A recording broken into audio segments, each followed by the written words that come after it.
All right, and welcome to Two Therapists and a Microphone. I am Dr. Harrison Davis. And I'm Dr. Aisha Dickerson. Two Therapists and a Microphone is a podcast show about mental health, relationships, and social issues that personally affect you.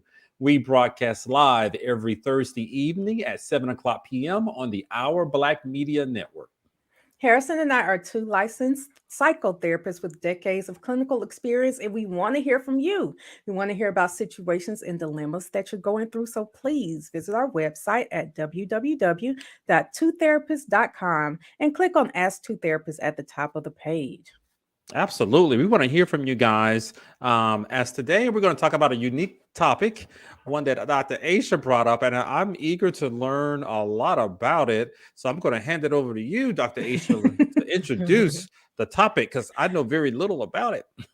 So let me tell you that it's been coming up a lot in some of my I'll say friend circles and some colleague circles because so we're talking. Let me tell the audience what we're talking about. First of all, we're going to be Okay. talking a little bit about virtual reality. So my kids have this, and I brought it down here for people who aren't familiar with it. This Oculus Yeah. thing, right? And it seems like they're always on it. Well, not my oldest so much, but so my youngest, that's a bigger issue.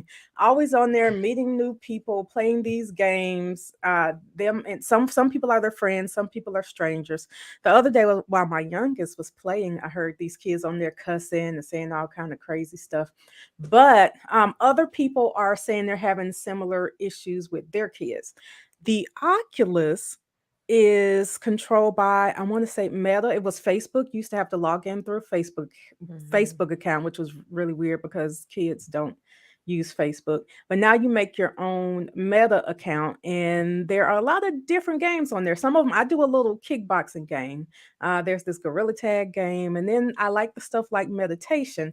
But I'm worried more about the dangers of them, the kids, and Mhm. sometimes even adults. We're talking to strangers, it seems just like another way to let people into your space, It but does. it's your virtual space. And I know before we've talked about social media and how for a lot of people social media is like real life. That those are their friends and everything. And I imagine that virtual reality is even more like these are your real friends and you're interacting with them more than you do with people in your real life.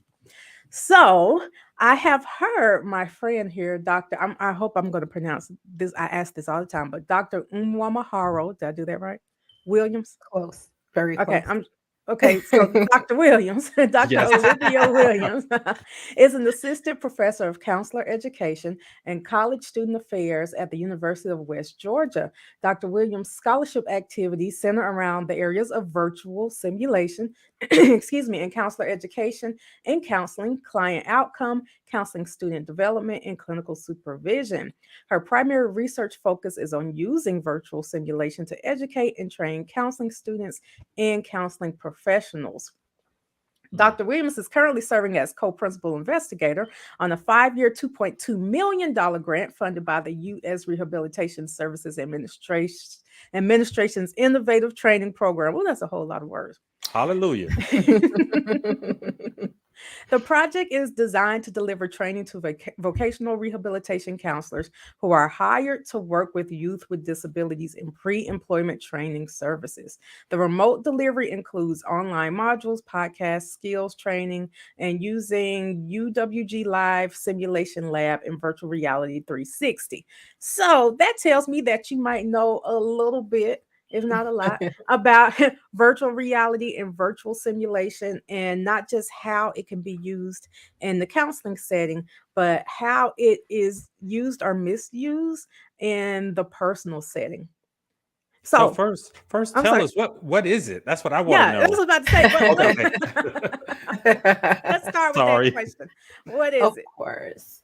So, when you talk about virtual simulation, it really encompasses all things dealing with virtual reality. So, all virtual reality is virtual simulation, but not all virtual simulation is virtual reality. If that kind of makes sense.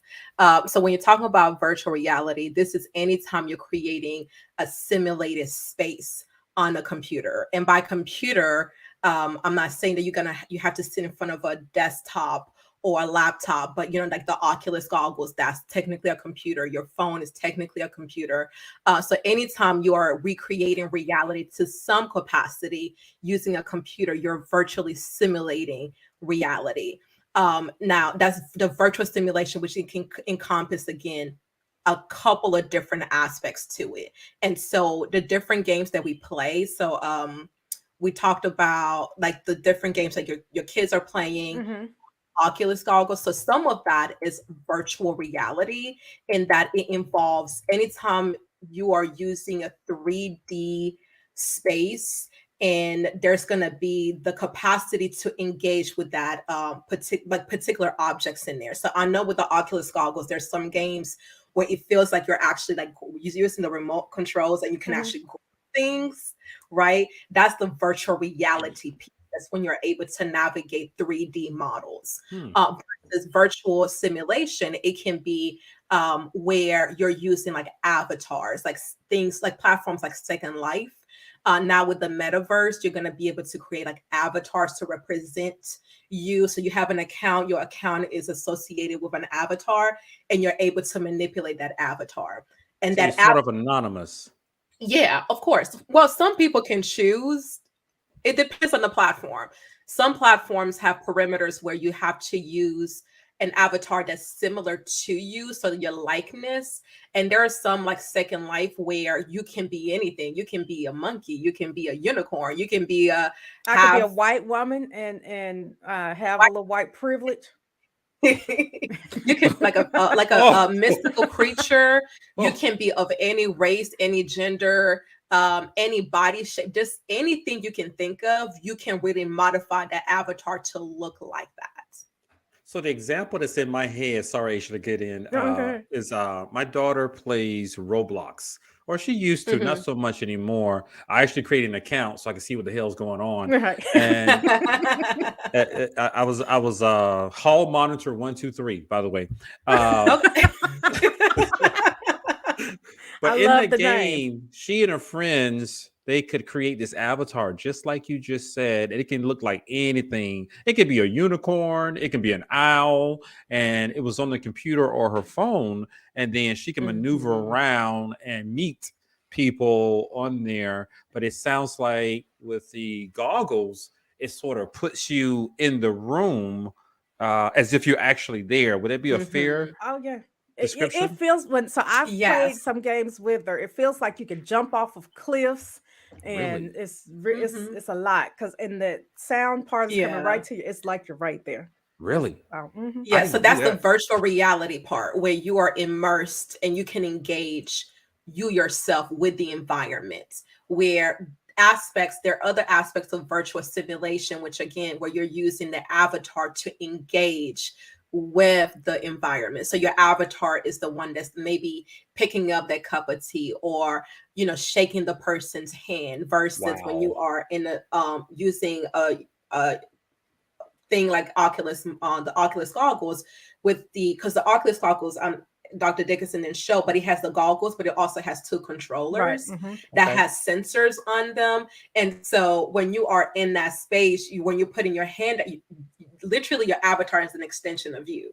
And so Wow. everything that you're doing, so to move your avatar, you're actually having to move your body to do these movements. Wow. Where something like Second Life, you're using your keyboard to maneuver, or if you're using like a touchless, like a iPad or a phone, you might be touching the screen, but it's not you physically moving to engage. And so this is where there's like a spectrum when you're talking about virtual reality space. And so it's very, very, very, very, it's very cool. I find it exciting. That's why I'm in this Yeah, it area. is. I'm But intrigued. I might Well, actually because go the buy one headbands tomorrow. they kind of vibrate and thump when you hit stuff. It's yeah, yeah, mhm. it's really cool. So if you're It's doing real cool. like boxing, you can Mhm. actually feel the vibration. Like Dr. Dickinson was talking about, like the rock. There's like a rock climb Mhm. part. There's a lot of different things that you can do. There's like it's really cool. I encourage everybody to at least try it, especially if your kids already have the different, like the Oculus goggles. Like put them on and go in there and see what they see. It's pretty cool. It's not for everybody, but at least to see what your kids are engaging with, or even like loved ones that's part of your significant other, just to see what they're doing.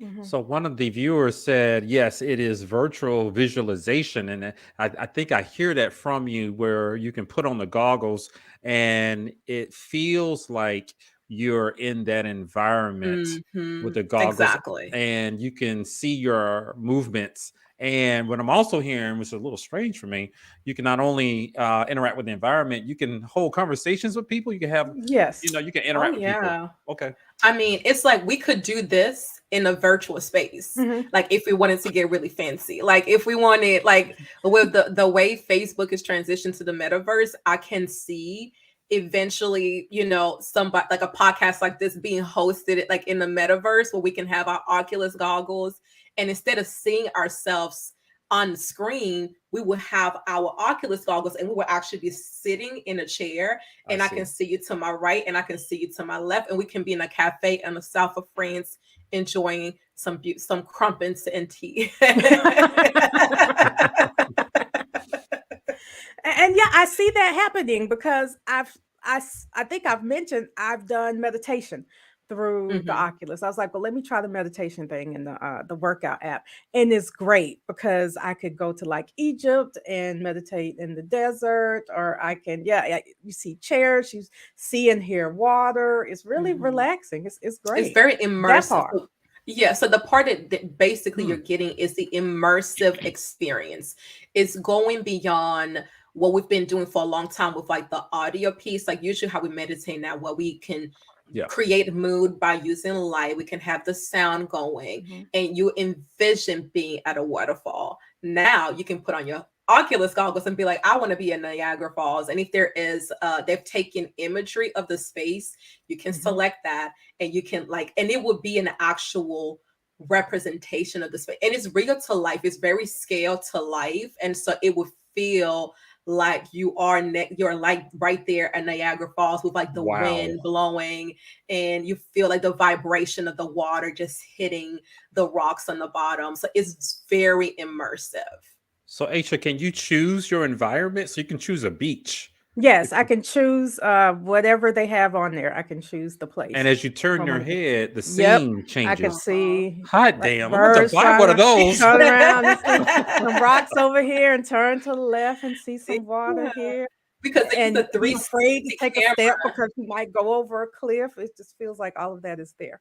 Yeah, so they use a 360 camera to create those, like to capture. So like when you're talking about not like a fictional space, but an actual space, when Mhm. they go out and they're I taking see. Okay. like going to the beach and taking that video, they're gonna use a 360 camera where they're gonna loop around. So that way when you're in there, you're able to turn and get that full experience as if you are at the beach.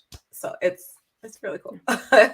So when I see all of that, what I think Mhm. about is how something like this is going to impact relationships in the future.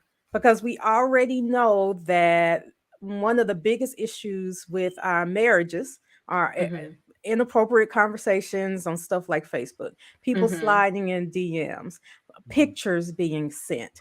People are already doing that. And so Yeah. I imagine when you have these avatars, I mean, I know how I make my avatar look. She might be a little thick, she have a real thin waist. I don't know. And then the next day I might want to be somebody else. But you can Yeah. be whoever you want to be in a place Mhm. that's not actually your home, and then engage probably inappropriately with somebody that you don't know, that you never have to see in real life, as long as you don't give them your address and tell them where you work.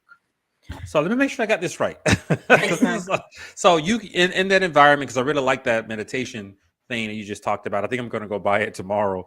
But there, someone can join you on that beach, is what you're saying, Yes. and then you Depending can on which interact with game you're them. in and the permissions that you've given via the system, someone can join you. You can have Hmm. friends, and they could just be your friends, or you can leave it open and random strangers, like the games I'm thinking about. Random strangers can come join Okay. the game, or it Mhm. could just be the people you want to join the game. Wow. Exactly. So to me, it's thinking. I think the best example to give it's like Facebook, right? So let's start like with social media. You know Mhm. how you create an account and then you dictate who can engage with you, And so as you're adding people to your list, some of us have like public accounts, some of us have private accounts. And so when you have private, there's a little bit more control about who can access certain content, who can engage with certain things that you're posting, versus when you have a public account where basically anything you post, anybody can see and can engage at any time. And there's also a difference between a regular personal space versus like a business page versus a group. And so depending what activity you're engaging in, some of the activities will be like group activities where there are already people there, so you're bound to just be around other people. Others can be like Dr. Dickinson mentioned, like where you can invite somebody to be part of an experience along with you. And this is somebody who is part of like kind of like your circle in that space. Okay. And that engagement can be whatever you want it to be. Simply put. So we can sit here and have a conversation. So the part where we're talking about like the inappropriate conversations that some people might engage in, like sliding to people's DMs and saying things, right? We're typing that, or maybe we're providing an audio clip or video or pictures. Okay. Now we can be in this virtual space together and engage, right? We're going beyond the typing and the pictures, because now even though we're not physically in the same space, virtually we're in the same space. So we talked about like the ability to have like a physical experience. So some of the games you can actually like, you're not touching the person, but the sensation of touch is there. It's enabled. So like basically like you can feel like high-fiving somebody. And my take on this is, as the metaverse is transitioning and they're getting more engagement and they want people to immerse, I could see there being the capacity to actually like physically have like the physical sensation. So we have the Oculus goggles, we have the controller. I could see the next thing being like almost like a little bodysuit of some sort that you can put on, where now you have sensation, like the sensory aspects like on your person, where if somebody gives you a hug, you can feel like somebody's giving you a hug. And so right now there isn't that, at least along with the Oculus goggle, but you can be, again, if Dr. Dickinson was like, hey, let's go meditate together, where you could be on this beach meditating with somebody. And if you're meditating with them, if you want to engage in like an appropriate conversation, your spouses are not around to listen, you could do that. So it does open up, it extends some of the problematic things that we have been seeing between like in romantic relationships. It definitely does open up those opportunities. Yeah. So what are those inappropriate things that people are doing? So far, what I'm hearing, it sounds nice. I'm a little bit weirded out about meeting people in a virtual space. But what are those things what are the other things that are going on? So if you think about going back to Second Life, and those viewers who might have even used like the Sims, right? We had the Sims game and whatnot. Yeah, so Second Life kind of takes a step further. But as with the avatars, right? Like with the Second Life, you have like, again, an avatar that you're controlling with your keyboard and kind of moving them around. So with that space, like you can go to clubs, you can put on your outfits, and like you can go in a club and your avatar can actually be in the club dancing. Wow. And if you can simulate dancing, what else can you simulate? What else can your avatar simulate? Sex. Right? So exactly. So you could have like two avatars like get in the cut, and then you can start simulating very inappropriate behaviors between two avatars. So even though you're not in the same space, but you can essentially act out very sexual behaviors between two avatars if you choose. And this is something where you're using using your keyboard and your mouse and stuff. Second Life. Okay. But yeah, I mean, so even the name Second Life is like, I don't want to be in my own life right now. I'm going to escape and do things that I wouldn't do in my regular life. Exactly. Second Life. And this is to me where you can take something that could be used for good, right? So sign me up. That could be used for good. So the first time I was introduced to Second Life, I was actually an undergrad at the University of Tennessee. And we had a computer lab, and the computer lab director was very into tech. and he started he downloaded Second Life on the computers, and we used to have the foreign language professors that would come and use our lab for students to practice like do different assignments. So we started actually having them engage with Second Life, where they would have like their headsets, and let's say they were like a French group. We could pull up Second Life, and they could actually be in a cafe in France while they're practicing French. And so to kind of Wow. add a little bit of fun to that experience. And so Wow. that's where I started with my experience with Second Life, just having a faculty trying to find an innovative way to engage students while they're learning foreign language. And then as the clinician, I have had couples come and people are very upset because maybe one of the spouses is heavy into gaming, and you find out that there are in some of these platforms and their avatars are engaging in things that the other person is not happy with. And so it has Like moved sex. into, yes, like simulating sex, simulating, again, just taking like the conversations, right, that you typically would have, like if somebody's sending you messages, Hmm. instead of like you're now using the avatars to engage in those conversations. And one person sees it as, this is not real. Yeah. This person is like across the country. We would never see each other, but it's the same thing we've talked about you all have mentioned, where there are issues where, again, you might never see the person, but the fact that you are engaging in this type of conversation and your spouse, your significant other is not okay with it, it's going to create a problem within your relationship. Well, and you kept it a secret because you knew your spouse wasn't going to be okay with it. So what the So yeah, impression that I'm getting is that this is taking porn to a different level, because you're well, actually engaging in the sexual. I mean, let's be adults the here. stimulation of The the sexual act. stimulation of Mhm, sex with this stranger, but you're not mhm. actually physically touching them. But I'm imagining some people are getting some type of sexual sensation out of it. So now I'm hearing that people who are in relationships, like married couples, somebody is actually engaging in some type of sexual relationship with a reality avatar. Would that be a fair statement? Well, I would say Well, at a minimum, at least, an emotional, um, what do they call like it? an emotional Attachment? affair. Yeah, yeah. So Yes, they're there we having go, like an an emotional emotional affair. affair. If I'm sitting up here meditating with somebody else with our Yeah. Oculus goggles on instead of meditating with my spouse, like, This is Yeah. So I new. think, yeah. So it's similar to boundaries, right? We talk as clinicians, I think, with social media, the thing we started engaging our clients with is about having that added communication about, hey, what is your expectation around social media engagement?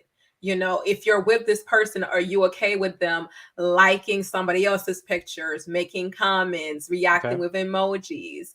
And so it's now like couples are going to start having to have a conversation, similar conversation, when it comes to what is appropriate and acceptable within their relationship when it comes to like this virtual reality, virtual simulation space. Because some couples could be like, hey, I'm okay because you're not really dealing with the person. So whatever, somebody else can still see it as a violation of the Hmm. trust and just the relationship.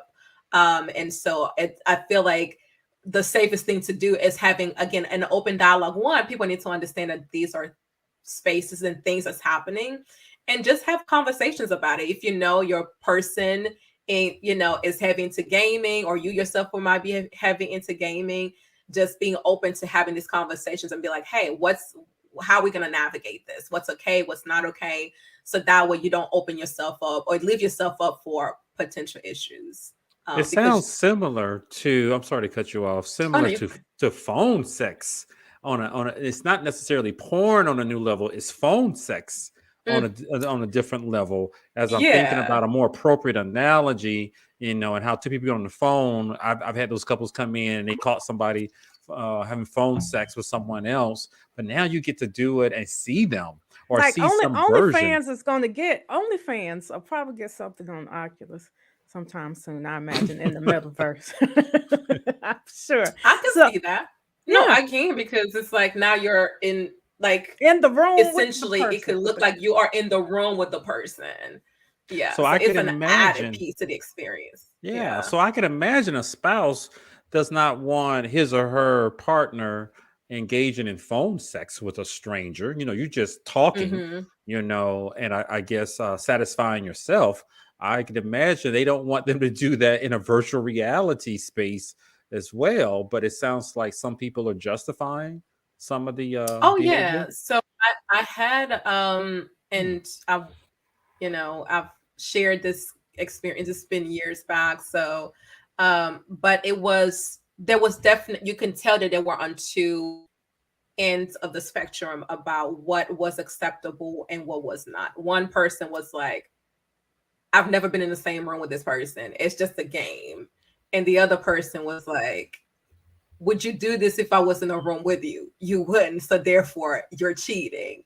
And so that's where they were kind of really, they went back and forth, and we had to kind of, again, because they never had a conversation about this. This was never Hmm. something that they even ever thought to think Right. about. And so what ended up happening was really them navigating and negotiating, moving forward, what's acceptable, what's not, what is the perimeters. And we started back with like, okay, what's appropriate when it comes to texting, like communication by phone, Hmm. communication by social media, communication in a virtual work, space. Like, what does that look like for you? Literally has to go through those three levels of those three medians. So phone, social media, and then virtual simulations, virtual reality. And they had to come up with kind of rules of engagement in those three spaces. So I want to talk about this show I saw, and it's kind of similar. It's called Upload, and then the show it's about some people who passed away, maybe, but that's not the important part. The important part is that when people want to interact with people in the other world, they would put on a whole suit, and it's kind of like Mm. Richard. Remember how we were saying that the hand things would vibrate? So this Yeah, whole suit had kind of like these things inside of it, different little they're like tubes and stuff. sensories. There's Right, yeah, yeah, yeah, exactly, yeah. Yeah, exactly. So yeah, yeah. that's what I imagine happening, a whole bodysuit that you could put on and that you never actually have to have an intimate relationship with a person if you don't want to Well, and ever be in your life. a movie that did something similar was like Player One, I believe, and they had host suits as well, because essentially what the host suit would do, you would have sent like little sensors all over the suit. So now if somebody, you can engage, so like imagine like doing a boxing game, right, with somebody else, and you can actually feel Mhm. all those blows like across, so that becomes even more immersive. There's a difference between having the sensor, the handles, the controllers, and you can feel like you're throwing a punch. Wow. Now if you have a full body suit, if I uppercut you on your side, if I Mhm. kick you, like you will be able to feel that. Now that becomes even more immersive. So I can see companies moving in that direction, tech companies moving into that direction, because that's like literally the next level. We Oh got yeah. the visual, we got the audio, we already have some audio aspect with the hand controllers. Now we'll put you in a suit. It's a It's whole going down. thing. Yep, it's going It's down. going down in a whole nother way. Right. So, Dr. Williams, with some of the couples you've talked to where this was an issue, what were Mhm. what the individuals who engaged in this behavior, virtual reality, sort of having a virtual affair, either Mhm. sexual or emotional? What did they say they were getting out of it? This is. I'm still trying to wrap my brain around someone connecting with another person who Yeah. isn't actually there. But what are they getting out of it? So, from the most part, what I've gathered, it's you start engaging with these individuals, and everybody that couples I've dealt with, they all seem like they were just initially just engaging with the game. So they were gamers or just dealt with the virtual. Most of actually they were all gamers, and so they were going in with the share just purpose of playing, engaging with just other People with people within the common interest. community. Hmm. Exactly. And when I don't know if you're familiar with like multiplayer gaming, but people are usually like talking and engaging for Hmm. hours. Hmm. And so you start out, you might be focusing on the game and trying to maneuver this game and this and the other.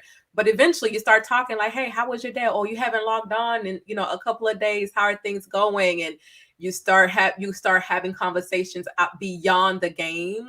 You start making actual connections with people. You Okay. start then finding Okay. yourself emotionally Okay. invested in that because again, people who are like really into gaming, that's a whole community. Hmm. Because some of these games really do take a long time to maneuver and master, and you really kind of get immersed in it. So you can find yourself like, if you're spending, just think about, right, if you are spending a couple of hours, sometimes a day or over the course of the week, gaming with the same group of people, that's time, that's investment. And so you go from, again, talking about just the game to just like, oh, again, like something happens, somebody doesn't show up for a couple of days, a couple of weeks, people are checking in, and they're like, oh, you start sharing personal things that's happening. Now you're opening that door Okay. for that Okay. emotional connection. And next thing you know, like, Lola Bunny all of a sudden looks really attractive. Right. Because, like you have now this emotion, you're emotionally invested. And you go from like emotional investment, now you start having side conversation in a private chat. And now you find yourself, again, that whole like this is like you mentioned, like this is modern day phone sex. It's like it starts out maybe very innocent within a group, you're engaging, those private messaging start happening. Now we're going for a sunrise meditation at the beach, just the two of us. So that's how it can progress. It usually progresses very slowly. I get it now. Just like anything else. Yeah. Yeah, I was confused at first, but you explained it well. It's almost like replacing a classroom or an athletic team where you're engaging in behaviors with the same people and you see them physically, and then you develop Mhm. relationships with those people. Here, it's all Exactly. online and you don't have to leave your couch. You don't have to Exactly. leave your desk if you and you can still have the same type of connection Right. with another Yeah. Real person. Okay. relationships and real Real friendships. relationships. And you already have a base interest, you have a vested interest. And if Hmm. it's through gaming or if you're just really interested in this type of tech, you already know, if you're here, Yeah. you love this type of thing. So we already have a baseline connection. So you won't And fuss at me about playing games all day. exactly, because you get it why this is fun. And Right. so if it's sticking to romantic relationship, while your spouse is getting on you like, why are you always doing this for hours on hours, this Mm. other person is excited to see you, is excited to engage with you. And so And they're fulfilling a need. they're fulfilling a need, they're validating that experience, you're having a shared experience that maybe both of your significant others are not invested in or even see value in. And so those are those things that really, if it all aligns, it can lead to those inappropriate conversations really quickly. Yeah. So I've worked with some teenagers whose parents say they don't have friends, right?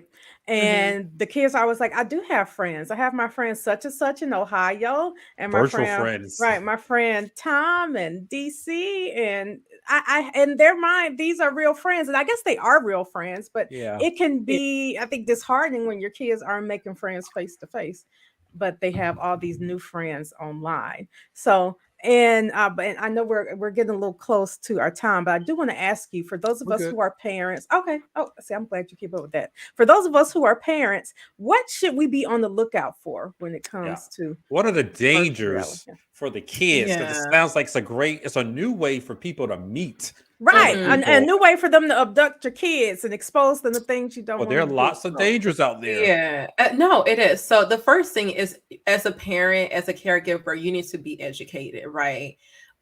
One, don't assume, don't minimize, don't demonize, don't just come out just hating on whatever it is your child is doing. One, educate yourself and make sure you know what the game is about, what is happening, how they're Mhm. engaging. And most of the time, your child can that young person can actually educate you on that, where you can allow them to teach you something that you don't know, but also do additional research so you can understand the perimeters around that particular game. Is there age restriction? Do those platform require like actual ID verification? Some of them do, some don't. And so like you need to really dive in. And most of this, all these games have an actual website, so you can go look at it and see what that process looks like. A lot of the games, especially those that are marketed towards minors, are in like they have multiple safety aspects to it, but it's important for you to know and not assume. So that will kind of let you know that they are vetting who's engaging, and they do monitor. If they don't have that, right, it's on you to make sure that you're talking to your kids and you are having an honest conversation, an open conversation about, yeah, this is a fun thing, but there's also some potential dangers, because you don't, just like social media, right? We learn about catfishing and all of these things, where who a person presents themselves as might not be who they are. And so not being quick to, provide, give your own personal information, and really, like, again, the basic internet safety aspects of it. But the thing that I always advise parents on is take a deep breath, one, and two, allow your kids the space to enjoy something that they like. And the thing that's going to be really helpful is to not go in full throttle, ready to just shut everything down. Just sit, have a conversation, be like, hey, what is this game about? Just go in with a sense of curiosity, and let them kind of pull you in, teach you, let you know about the game, what it's about, what do you like about this, what are you gaining from it, so you can have an idea of what's going on. Don't assume, don't minimize, don't dismiss. To me, that's always, because the moment your kid sees that you're invested, or you're at least curious, that makes them feel good. So they're going to be less likely to hide things from you. But when we go in and be like, oh, this is, why do you always play this stupid game? Now, I'm not going to talk to you about this. I'm not going to talk to you. I'm going to keep things to myself. And those, like, actually having that mentality will cause your kids to become more secretive about what's going on. So if you come from a place of curiosity and asking them to educate you, that would be great. And always research on your own what the privacy and the just the different safety perimeters around that particular game or that platform is, so you know for yourself. And reinforce those conversations about internet safety, because this is nothing new. As far as people masking to be something that they're not. We've seen it with catfishing, where, we have a whole show that came out when it was like people are out here doing all kinds of things. Now with these platforms, people can actually do it easier, because you literally have the flexibility to do it, because it's built in the platform, where you can build your avatar to look like anything, anytime, real or imaginary. It's a lot of things. And so that would be my biggest advice to parents and caregivers. That's good what you said. I didn't know it. I did the same thing you just suggested with my daughter in Roblox, as she would come and ask me questions about some of the other comments from the other players, who I assume were 8 and 9 years old, and they're pretending to be 8 and 9-year-olds, but they're going around cursing people out.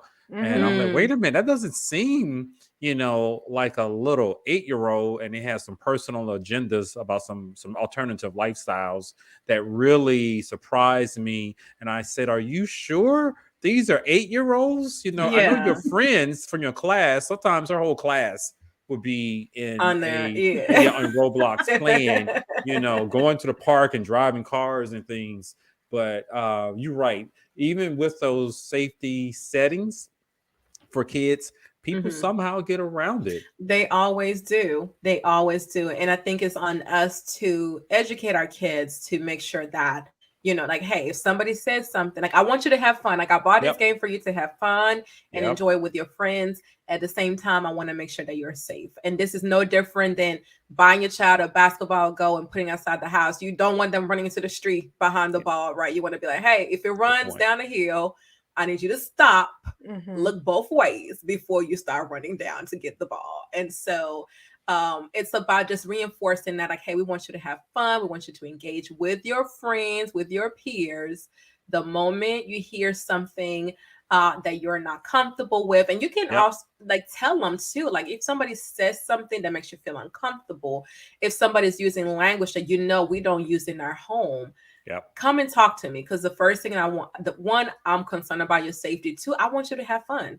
I don't want you to be in a space where you're feeling uncomfortable, when you might be getting bullied, whatever it is. And so I think if we kind of approach things from that way, you're going to get your needs met as a parent, because you will know your child is safe, but it also gives them the thing that they're needing, which is to have fun and enjoy these games, which, again, I play these games a lot. They're fun, but because we're humans and we can be problematic, sometimes the wrong people get into these spaces and they, corrupt them for all the wrong reasons. And so. I can see them trying to do that. It's the people. It's the other people out in the streets we can't trust.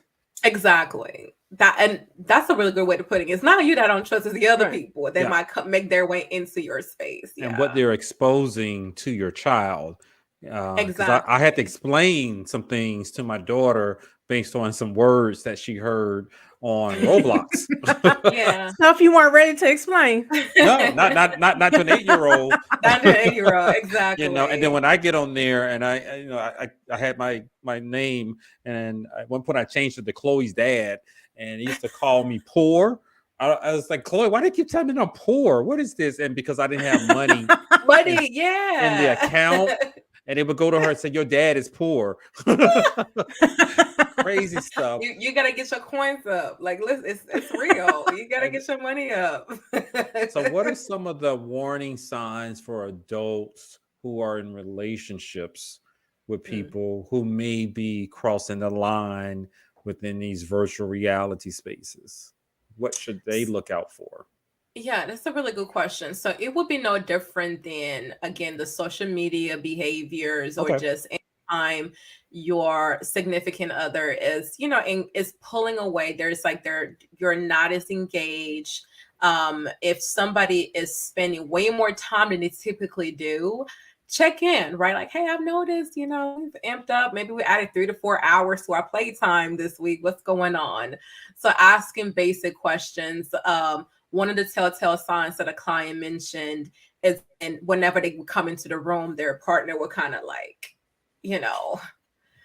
like exit out of spaces, would kind of, be suspicious whenever they came into the room. It's like, you can have, like, my husband, he plays games too. And if I come down here, like our gaming area is outside of my office. So if I come down and he's playing, he's gonna keep playing. He's just gonna keep doing what he's doing. If I come downstairs and all of a sudden, like, he's shutting things down, minimizing windows, and like it's all quiet, be like, sir, what's going on? So really, anything that, it's no different than when we see individuals engaging inappropriately, like on social media. So if I'm sliding into somebody's DM, guess what I'm not doing? I'm probably very particular about where my phone is. I might be, putting my phone away, minimizing, change the maybe having a heart passcode. attack if you pick up my phone or trying to answer my phone. So the behaviors are very similar.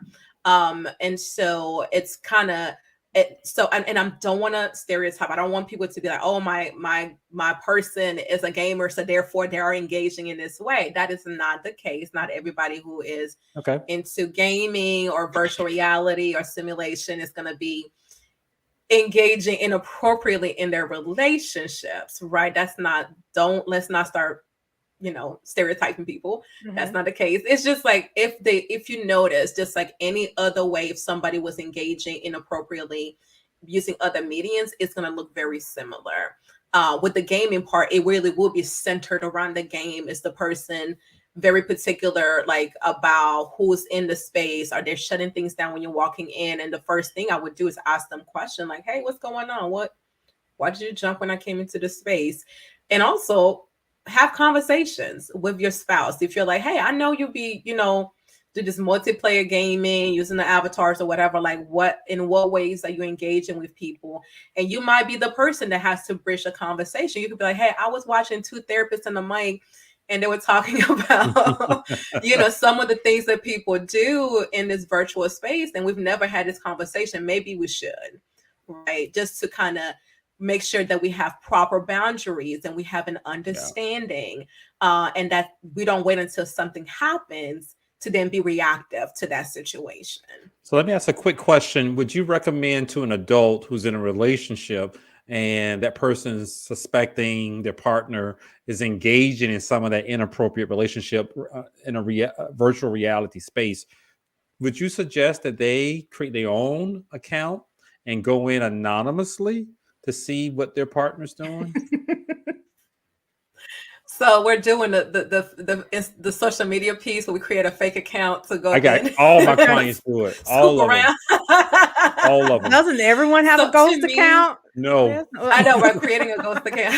But I know people who do it. So I feel like engaging in that way is only going to create more problems. If you have any suspicions, ask the questions. You could, it's always in the way in which you ask, not always what you ask. You'd be like, hey, I noticed you spend a lot of time in the game. What are some of the ways that you engage with people? Like, do you because I want to know, right? Just being curious, because the moment you probably won't even be able to finesse your way into doing something like that unless you are into gaming yourself, because all of a sudden they're going to be like, why do you want to be part of this space now? You've never played a game since you were 10. Now all of a sudden you're interested in gaming and creating an account for this game that I play. So I feel like the person will kind of catch on really quickly. So I feel like, unlike social media, where most of us are on social media, doing something like this with gaming or virtual reality, it will be a little bit more complicated because your person will find out that you're doing it, right? Especially when you're not playing the game well. You're out there just and you only have one stuff. gaming system, right? And some of this gaming system are expensive. Are you going to go spend a couple $100 to really spy on your spouse versus just asking the question? Because it's not like creating a free. Do that. I do too. Listen, I'm sure, right? But this is no different than the advice we would give to, a couple or somebody who's in a relationship where you feel like, oh, I feel like my significant other is engaged really on social media. We're not going to say, hey, go ahead and create a couple of ghost accounts and catch them. If you're suspicious, talk to them.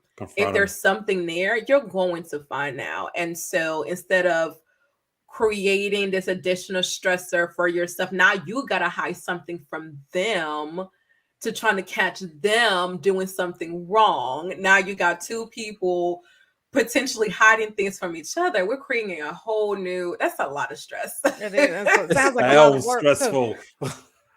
It's a lot. And it's a lot of things. That's a lot of stress. So my recommendation would be have an open and honest communication. Just have a conversation with your spouse. If you're that concerned and it's bothering you that much, it's important for you to express yourself to your significant other. And if they care and they genuinely care about you and your feelings, they're gonna sit down and listen and hear you. And if y'all can't get it to work, find you a good therapist and we will help. So it's true. Well, I know we've talked about a lot of negative things concerning virtual reality and virtual simulation. Before we end, can you tell me any positive things people can? I like the meditation piece, but go ahead. Yes, the meditation.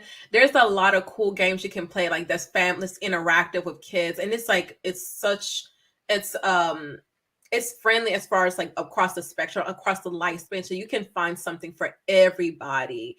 And so like games that your little ones can like, games that you can enjoy yourself. So you can make this a very cool family experience where everybody can be really involved, which again, that will allow for families to have another way to connect beyond the traditional games, board games that we grew up playing. And now you got a virtual space you can use. Also, obviously, like those who are in academia, there's and teachers and instructors, there's ways to incorporate a lot of these different games and platforms into education to get kids excited to be creative, and instructing and teaching like very basic things. Like I've seen a couple of colleagues who've used like the virtual simulation lab like we use, like to teach basic communication skills, like going in and practicing how to engage with somebody if you're having a disagreement. I've seen Career Center use it to teach young adults like interviewing skills and Nice. kind of like this professional. So it's a lot of great things that can be used. You got like medical schools using a lot of this different tech to like really train their medical students before they start interacting with real patients. And so where it's kind of like we got a virtual simulation, then we got the cadavers, and now we got the people. So now you got to add a layer of protection where before they can actually start engaging with people, they're having this advanced tech that they can use to practice their skills. So as far as like skill building, it's really cool. And when you're talking about just being innovative and just having fun, I feel like a lot of us as we get older, we forget to have fun. So you can use Not this me. like, oh, I said some of us, not all of us. So you got different, like Dr. Dickinson was talking about the meditation. Now there's a couple of things that I've noticed. Museums have started doing some virtual reality tours. So you could do like, I did that on the Oculus. Yeah, like the Louvre, you could go like, I've never been to Paris, but I want to go to the Louvre. You can do that. And that will be like free of cost to you to kind of walk through the Louvre, or different people do different like exhibits for like the holidays. I mean, it's so many different things that you could do. That's really cool. So it can be an educational tool. It can be a tool for just to add to your self-care, to kind of spice it up a little bit. And ultimately it's fun. It's the tech. You can't beat the technology. It's really, really cool. So those of us who are a little bit older, who are sometimes slow to warm up to technology, you can use this as an opportunity for your kids to teach you, to put you on game and to teach you something that they know. And I feel like that's always really cool.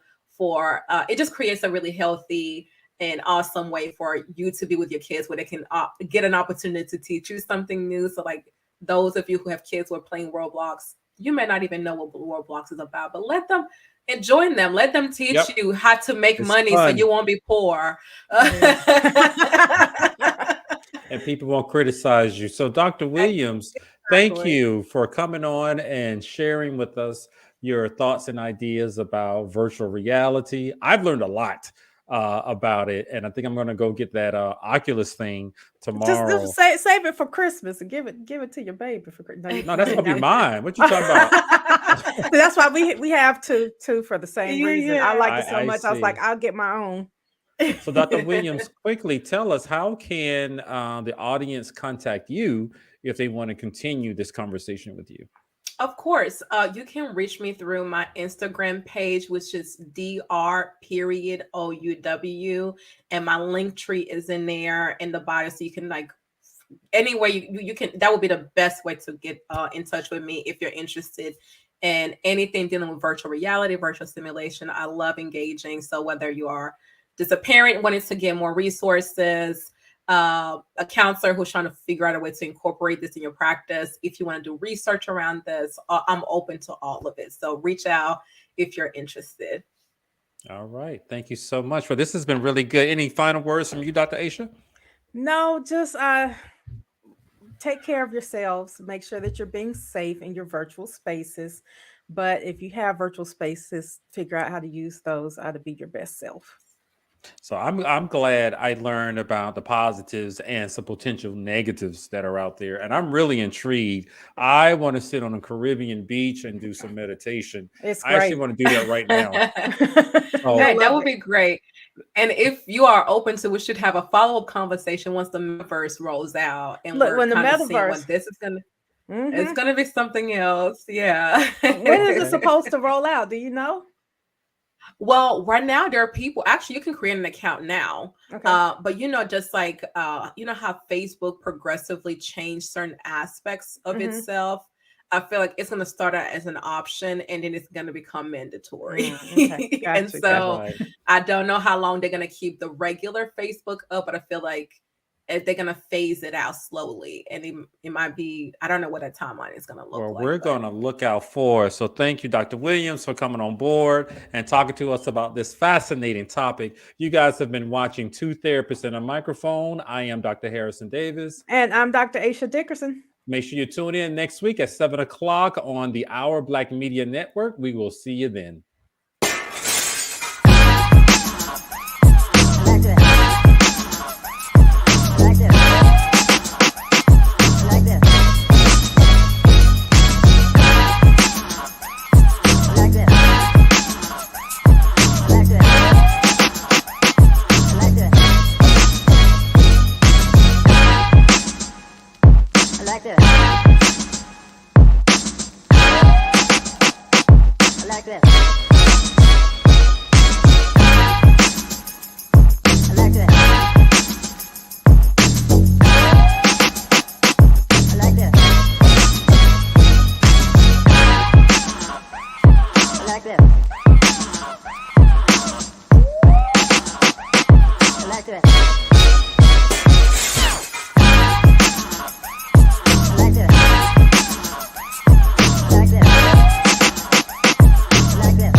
like this.